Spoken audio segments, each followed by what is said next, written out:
Hello everybody and welcome to my top 5 games to play during a lockdown. These games are all based on a time where society has crumbled and it is now survival of the fittest. There is some variation between genres ranging from RPG games through to horror, so hopefully there should be something for all of you. Let me know in the comments what games you're currently playing during this lockdown, but without further ado, let's get into it.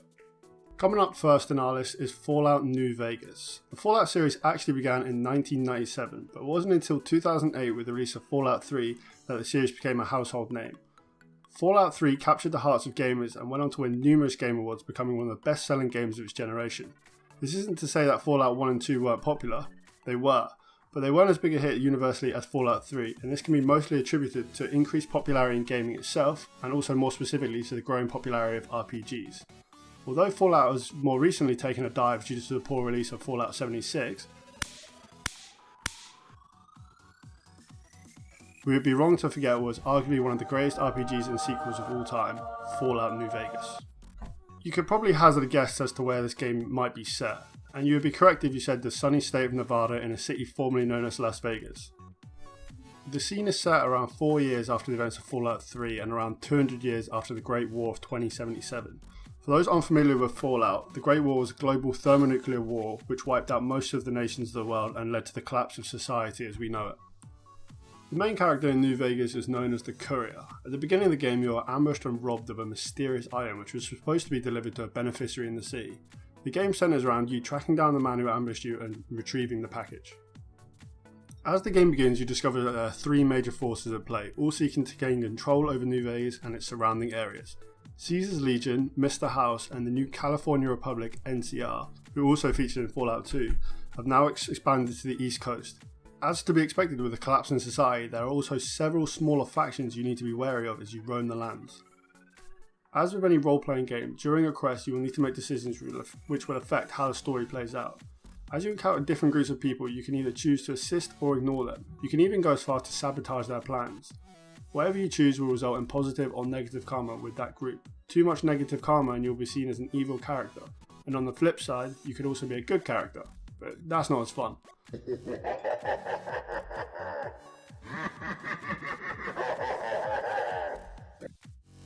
Karma can play an important role throughout the game. There are certain scenarios in the game which are only available to good characters and certain consequences should you choose to take the evil path. It is also important to note that karma can be offset throughout the game. Even if you choose to become the most evil character that you can possibly be throughout the first half of the game, if you were to choose to perform acts which achieve good karma, you would eventually be seen as a good citizen and the world will rejoice in your noble ways. Kind of how it works if you're a celebrity in modern society. Karma also importantly links into reputation, which you will use as you seek to build relationships with the people you meet and more importantly the factions. If you're kind to a small town of folks and help protect them from hostile groups, they'll idolize you, while the opposing group will hate you. The reputation that you hold with each faction will determine how aggressive they act towards you throughout the game. Fame and infamy are also earned by doing helpful or harmful deeds respectively towards each faction. You can do this by returning NCR dog tags to the Legion or by completing quests for the Major at NCR, which are just a couple of many examples of how reputation can be gained or lost. It should be noted that fame and infamy will only ever increase, so if you start off by being a dick to a certain faction, it's unlikely that you will ever be idolised by them, no matter how many good deeds you do for them. The main story of New Vegas is of course important, and therefore you need to decide which faction, if any, you want to side with. However, that doesn't come until after many hours of gameplay, as you explored a wide open landscape containing an abundance of side missions. Even after many hours of exploring, it always seems that there's another village or another undiscovered sector which is left to be uncovered. Exploring a wide open landscape can be lonely and scary, but you can also choose to be accompanied along parts of the story with a variety of NPCs. Everyone needs a man's best friend, and that's no different in Fallout. However, now you can choose between a dog and a robot. The game can be played in either first or third person, depending on player preference. Third person is a nice way of looking at your character and what they're wearing, but first person might be better when you're in combat. The combat itself is by and large the same as the previous version of the series. You can still use the targeting system, which allows the player to freeze combat and use action points in order to target certain areas of the enemy. I personally love this feature as it can lead to some really cool animations. The good thing about New Vegas compared to its predecessors is the ability to aim down the sights of their firearm. This is a new look into combat, and although it's not an FPS, it's not far off for an RPG. The game also features a wide variety of ammo types and a more shooter-friendly armor system. There's also dozens of weapons ranging from your standard rifles all the way through to energy weapons. New Vegas was released way back in 2010, but even by today's standards, the game still performs really well. There's hours of gameplay to keep you entertained, and the Ultimate Edition is currently available for £15, containing all the DLC. Next up in the series we have Dying Light. In Dying Light, players traverse an expansive urban environment which has become overrun by an ever-increasing infected population due to a vicious epidemic which has ripped through the city. Players assume the role of Kyle Crane, an undercover agent tasked with finding a political figure gone rogue. Unfortunately for Kyle, he has to do this in the quarantined city of Haran in the Middle East. Compared to New Vegas, Haran isn't a depressing wasteland of despair. The game offers a vibrant world and many creative ways to run around the city and destroy the infected. Get too playful though, and you'll soon be mobbed by droves of infected, or, if roaming at night, even worse. Players can maneuver around the city using a variety of parkour mechanics, using free running to move seamlessly around the world. You can climb and leap from ledges, jump across rooftops, and even zipline from building to building. A grappling hook is unlocked later in the game, and this allows players to travel between places even quicker. The beauty of the game is that parkour doesn't just have to be used for movement, it also applies to combat as players can perform drop kicks onto enemies, hurling them into scenery. The game is mostly melee based, but that doesn't mean that it lacks for variation. Weapons vary from axes to police batons all the way through to sledgehammers. Variety really is the spice of life in this game. As to be expected in any survival game, firearms are a rarity, but that doesn't mean that they aren't available to use when discovered. Weapons themselves can be upgraded and modified, which can add effects such as burning or toxicity. Upgrades require crafting components, and these can be located throughout the game in locations such as medicine cabinets, refrigerators, and toolkits. So far so good, it looks like a pretty good game. The really intriguing thing about Dying Light is the dynamic day-night cycle, which changes the whole outlook of the game. As the sun lowers on the horizon, so too does the player's odds on surviving. During the day, the infected zombies are relatively weak and easy to kill, unless you are severely outnumbered. However, at night, the hunter becomes the hunted, as the infected transform into something much more dangerous. Their senses increase, they gain the ability to sprint after the player whilst inflicting more damage, and most importantly, they gain the ability to jump and climb buildings, which means that the previously fun parkour now becomes a lot more serious. A true adrenaline rush becomes in the chase as you search for safety. If a player does find themselves outside at night, they'll have to use their survivor sense in order to survive. This is a sonar-like ability that players can use night and day to locate loot outside of sources or inside boxes. However, most importantly at night, it can serve another purpose. The survivor sense can be used to locate volatiles through walls, so the player can avoid the deadly infected.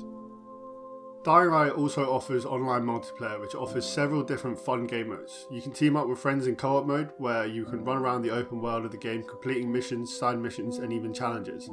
You can also join in the fun invasion mode, where a team of up to 4 survivors must survive against a player-controlled monster called the Night Hunter. The Night Hunter is an extremely powerful zombie, which is easily capable of killing the survivors. However, it still contains a weakness to UV light, which survivors can use to keep them at bay. The object of the game is for the survivors to destroy the nests while not succumbing to the Nightcrawler, and the Nightcrawler must destroy the survivors before they are able to do this. Coming in at number 3 in the series is The Last of Us. Developed by Naughty Dog and published by Sony in June 2013, the game was such a success that it went on to be remastered in July 2014. The Last of Us is set in a post-apocalyptic America, caused by an outbreak of a mutant fungus turning their human hosts into zombies aptly named as the Infected. Society has crumbled, packs have formed, and it is now survival of the fittest for everyone who is left. As a player, you will control a smuggler that goes by the name of Joel, and it is his mission to escort a young girl by the name of Ellie across the country. There are some scenarios in the game where you will need to control Ellie, however for the main part, Joel is the main character. As you attempt to smuggle Ellie from one rebel hideout to another across the country, you will need to evade more than just infected zombies. There are many different dangers in this post-apocalyptic world, ranging from government patrols, bandits, scavengers, amongst other more fearsome enemies. The gameplay in Last of Us allows a varied style of approach. When it comes to fights and character integration, of course there's the age-old method of going all guns blazing, with the varieties of weapons such as rifles, shotguns, bows, amongst other firearms. The player can even use homemade weapons such as a flamethrower, which just goes to show that innovation in technology won't cease to exist when society does eventually crumble. You're also able to scavenge melee weapons such as pipes, baseball bats, and picking up different items can lead to the ability to upgrade weapons at workbenches. Upgrades include weapons having faster reload speed, increased fire rate, increased magazine capacity, and even armor-piercing rounds. Player companions such as Ellie can assist during the fight. She does her best to throw objects at enemies in order to stun them, or announcing the location of unseen enemies for Joel. Aside from the obvious enjoyment of bursting zombie braids, the player must also use stealth to help defend against hostile humans and cannibalistic creatures by either sneaking past them or attacking undetected. Ammo is scarce, which means you will need to retain as much as possible for when it's most needed. Listen mode allows the player to locate enemies through a heightened sense of hearing and spatial awareness, which will allow the player to see outlines of enemies through walls and other objects. This is especially important when trying to keep a low profile in a hostile area, or even playing cat and mouse with the enemy as you manipulate the sophisticated AI by using your last known location as you seek to work an advantage. Some games can be played in a nice chilled environment, however The Last of Us will keep you on the edge of your seat sweating in anticipation of what's happening next.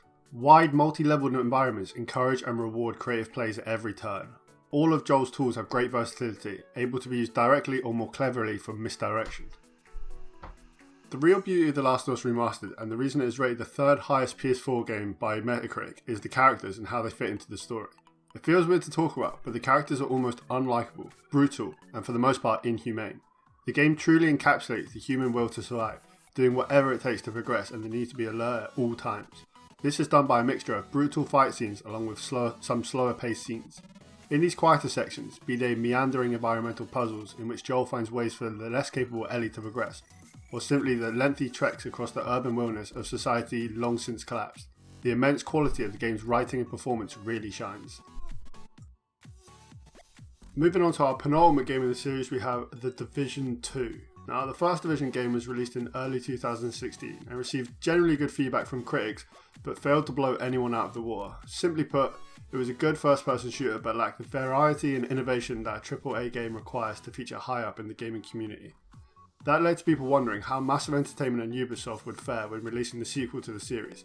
Would it end up a Duke Nukem Forever, which failed spectacularly on release, or a Borderlands 2 whereby the original was a success leaving the fans wanting more, which they eventually got in the sequel? Well, in truth, the answer lays somewhere in between. What? The Division 2 is set after the events depicted in the original game. For those who haven't played The Division, the world has succumbed to a deadly green poison containing a potent strain of smallpox, which has been cultivated and released into the population. In response to the pandemic and facing social unrest on a global level, the government of the United States activated a group of domestic sleeper cell agents called the Strategic Homeland Division.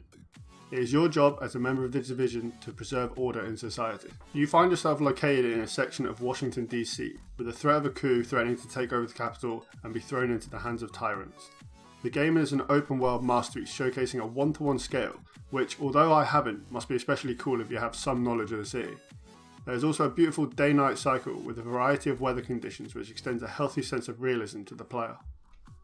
Civilians have regrouped in the city and divided into settlements, but these are constantly under threat from the increasing threat of the factions in the city. It is your job to help get them supplies, help them survive and gain their own independence. In return of this support, they will support you in your fight against the factions in the field and provide experts while you try to establish a foothold in the city. Factions themselves have established strongholds and control points throughout the city at strategic locations which allow them to influence the surrounding area. These will need to be wiped out towards the end of the campaign as you head towards the end game. The Division 2 offers a healthy story mode of around 30 hours of gameplay, which allows you to understand the game mechanics whilst you complete missions and level up your character. The campaign is sort of a tutorial for the multiplayer game which comes at the end. Once the story mode is completed, there are loads of missions, side missions, hidden items, exotic weapons, and much more to explore. Get a good squad together and this game can be endless as new content is constantly being added by Ubisoft, including the new Warlord of New York expansion pack, which was released last month. Once you hit level 30, you have the choice of what to specialise in, ranging from survivalist all the way through to sharpshooter. These are part of the skill system that the game operates, and each specialisation can be upgraded through activities performed during the end game. Each specialisation can be swapped out for a different one as often as the player wants. When teaming up with friends in a PvP environment, it's a good idea to have a mixture of specialisations in your squad. You can spend a lot of time in the Division 2, crafting new gear and exploring the many types of deadly weaponry on offer. They link in nicely with the skills and perks offered in the game, which can have some really cool gameplay. Take a look at this clip using the turret. Weapons and skills both have modding capability. Skills mods can be picked up from the loot drops and even some vendors. You can also craft skill mods by acquiring blueprints from completing missions. I believe that The Division 2 had some unjust criticism which came in from players who didn't really understand what they were getting into and were probably more critical of the genre of the game rather than the game itself. If you can get a group of friends together in this lockdown, then this game might just be perfect for you. And now, moving on to our final game in the list. Resident Evil 2 was released in January 2019 as a remake of the popular 1998 game. It's a survival horror game where players control a rookie police officer and a student as they attempt to escape Raccoon City during a zombie apocalypse. As with the original game, the player will have the option to choose which protagonist they wish to play. Depending on this choice, the main story will have a variation of subplots, accessible areas and obtainable items. Completing the campaign with one character unlocks the option to play through a second run. The second run is a variation of the main campaign that adds additional content to frame the second playthrough as occurring concurrently with the first playthrough.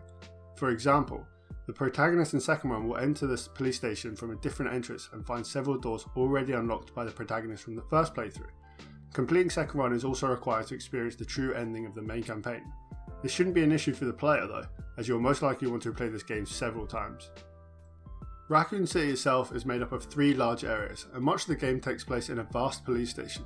You'll have to hunt for obscure objects and combine them to open doors so that you can find keys to unlock new areas. You'll also need to explore dark hallways, solve puzzles, and find vital supplies while hoping that zombies aren't lurking behind the next door. The puzzles themselves are made up of locks and passwords where the player has to crack the combination in order to retrieve what's behind the locked door. Cracking the codes are not always easy and the player will have to keep their eye out for hints given throughout the story. Exploring the building in a tense environment is all part of the fun as you seek a way out of this hellhole. Similar to the original, you still need to find a tiebreaker to save your game, and if you choose to play this game with the hardest difficulty to truly experience the survivor mindset, you have to use up a limited amount of ink ribbons.